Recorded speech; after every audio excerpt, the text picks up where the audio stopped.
Pengharapan di balik ratapan. Ratapan 3 ayat 22, 23, dan 32. Tak berkesudahan kasih setia Tuhan, tak habis-habisnya rahmat-Nya. Selalu baru tiap pagi, besar kesetiaan-Mu. Karena walau Ia mendatangkan susah, Ia juga menyayangi menurut kebesaran kasih setia-Nya. Pendahuluan ratapan. Judul kitab ini diambil dari judul tambahannya dalam naskah Perjanjian Lama, terjemahan Yunani dan Latin, Ratapan Yeremia. Perjanjian Lama Ibrani memasukkan kitab ini sebagai salah satu di antara 5 kitab gulungan, bersama Rut, Ester, Pengkhotbah, dan Kidung Agung. Dari bagian ketiga Alkitab Ibrani, yaitu bagian Hagiografa, atau tulisan-tulisan kudus. Ratapan ini ditetapkan untuk dibaca pada hari ke-9 dari bulan Ab, sekitar pertengahan Juli, bila mana orang Yahudi memperingati penghancuran kota Yerusalem. Versi Septuaginta menempatkan ratapan langsung setelah kitab Yeremia dalam kebanyakan Alkitab masa kini. Sudah lama para pakar Yahudi dan Kristen menyetujui bahwa Yeremia adalah penulis kitab ini.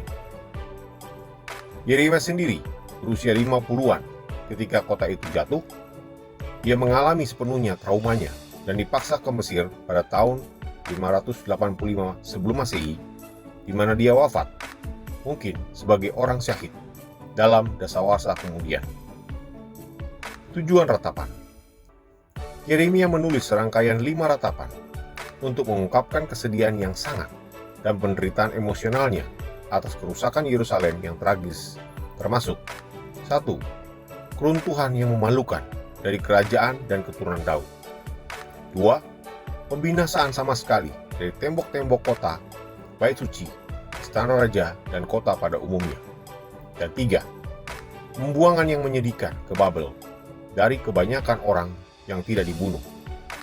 Yeremia duduk sambil menangis dan meratap dengan ratapan ini atas Yerusalem.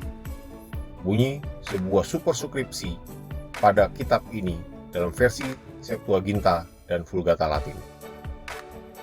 Dalam kitab ini, kesedihan sang nabi menyembur keluar bagaikan kesedihan seorang peratap pada saat penguburan kerabat dekat yang mati secara tragis.